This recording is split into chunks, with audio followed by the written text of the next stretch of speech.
This is the Okanagan Sun Coaches Show with Jason Casey and Ryan Waters. The 7-1 second-place Sun will travel to Chilliwack for their final regular season road game of the year on Saturday afternoon. The Sun are coming off that 50-6 win over Kamloops last weekend, a game that saw the home side score just 1 point in the second half.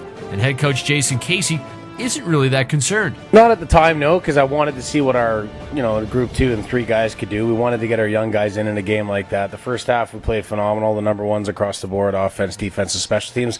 I'm disappointed that we couldn't close out some drives on the offense for sure. But it gives us a great, gauge of where we're at when it comes to number 2s and 3s at certain positions. So I'm happy we were able to get quality reps, a full half of looking at the young guys, but it's nowhere near where we need to be on our bench for sure. Part of that first unit, Jeremy Morovic had a great half anyway, 324 yards, 4 touchdowns. Can you see a higher comfort level with him? Absolutely, for sure. He gets along really well with Jay. Jay really likes his abilities and his leadership. Everyone's starting to recognize JJ as that number 1 quarterback, which is great. He's feeling the groove. He knows the system. He's getting to know his receivers, the running back. He's trusting his O-line. He's got the best O-line around. Why wouldn't you, right? So, yeah, he's playing phenomenal, and he's that leader. I mean, a lot of guys look to the quarterback to be a leader, and sometimes it's just thrown on a man, but he's looking like he's taking it, with both hands. Glad you brought up leader. Is he a leader in the locker room as well, vocally and on the field, obviously? I think so, yeah. He's a lot of guys are. A lot of guys that are coming out of the woodworks that are becoming leaders as the season gets longer, and we can see that we are getting better mentally and physically come game day and practice, but there still are those few things that we need to tweak, and a lot of guys are starting to recognize that themselves and have corrected it, and they're bringing their teammates along. So it's like we've got all these, assistant coaches spread out throughout the roster, which is great, and the guys are gelling. You can't complain at all. Who are some of those guys? Maybe a surprise or two that is a little bit more vocal this year than maybe he has in the past, or a rookie that has come in? Surprise, it's Stephen Doege, I think, vocally. Like, Steve's always been a man that leads by example. I mean, third year, the guy just goes in and does business. People go, wow, that's what I want to strive to be, right? But now, even more so, he's that leader where, he's got to kick a teammate in the rear end, or he's got to, bring him along and teach the young guys some moves from the defensive line side of things.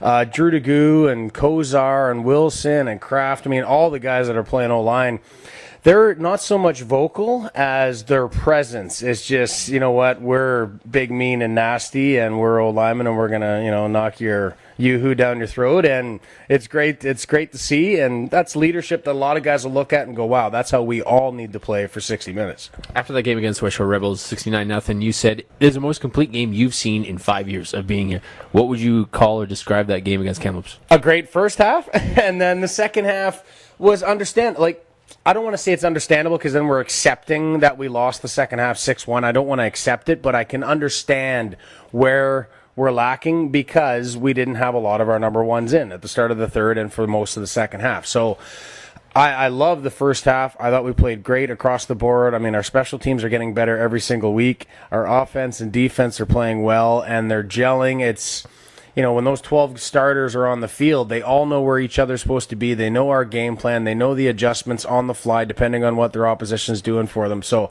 that first half against Kamloops was stellar.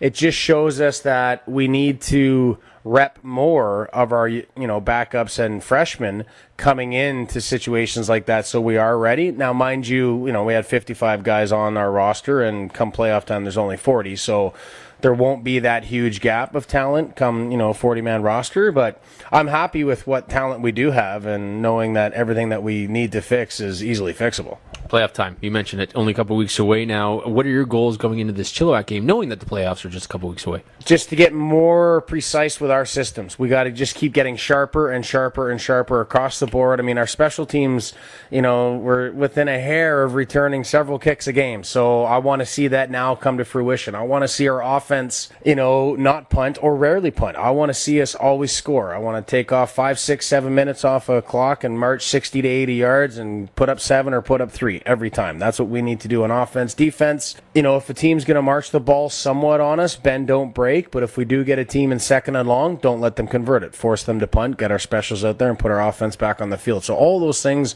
we need to get better with. So come this weekend and next weekend and going into the playoffs, we understand that no matter what situation we're in, we can trust each other, get out there, get the job done, get off the field. You mentioned you have 55 guys, you got to drop it down to 40. What are you looking for from those bubble players that may make the team, the 40-man roster, or may not? Tough as nails that can play specials. That's where they get on the field. We can't have all our starters starting on offense or defense and special. Some of them do.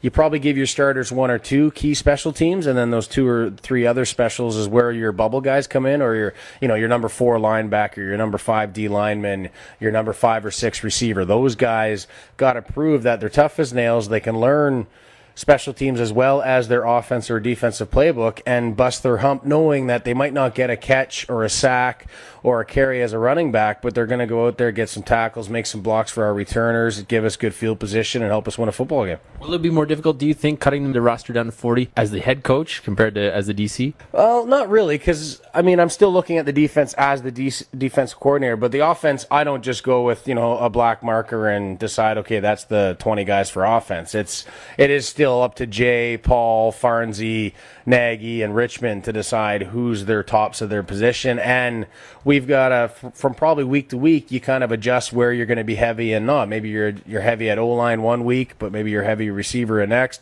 Same with defense. Maybe we're going heavy at LB instead of D-line. So once we know that we've got 19 to 21 on each side of the ball, depending on each week, then we can sit down and say, okay, if we're going to take 7 O-linemen, who are those top 7? And then we'll go from there with running backs, etc. So I just find it difficult because we do have a lot of talent. There's a lot of young talent that won't be playing in the playoffs. But that being said, I think we've done a great job as a coaching staff to teach those young guys that, hey, we're still a team. There's still, Monday to Friday, we still got to practice and bust our humps. So maybe you're not on the 40-man roster, but you're still key to us getting a victory come the weekend in playoff time because you're helping our 40-man roster get ready for the opposition. You're, smacking them in the mouth. You're giving them 110%, so they're playing against quality, so they are ready game day.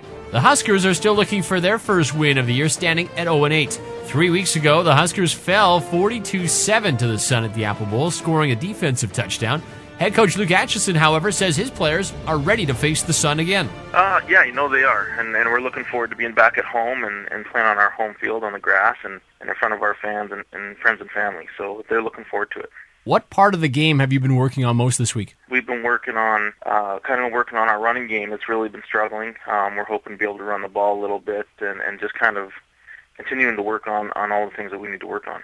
As the season winds down, how would you describe this group of young men on your team? If I had to describe these young men in one word, I would say resilient. Mm-hmm. We've been up against so much adversity this year, and between injuries and other things that have happened, and they just keep fighting. They keep coming to practice. They keep fighting, and we got a great group of guys here. We just need to build on it.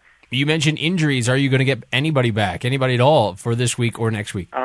We're hoping to have Greg Paquette back, an offensive lineman who actually was injured in the last game against Okanagan. So we've had him out for a couple of weeks, and now we've got him back, hopefully for this weekend. That's probably the biggest one.